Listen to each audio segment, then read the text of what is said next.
Nireorganisa ni Pangulong Ferdinand Marcos Jr. ang National Intelligence Coordinating Agency o NICA. Sa ilalim ng Executive Order No. 54, inilahad ni Pangulong Marcos Jr. ang pangangailangan na mareorganisa ang NICA upang makatugon sa nagbabagong mga banta sa national security.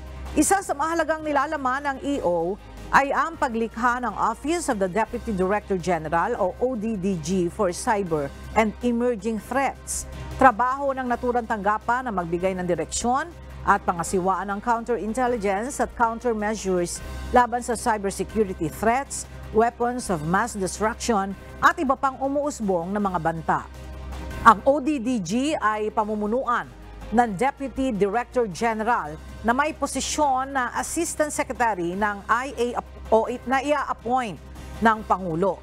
Kasamang malilikha rin ang Directorate for Counterintelligence and Security at Directorate for Cyber Intelligence and Countering Weapons of Mass Destruction.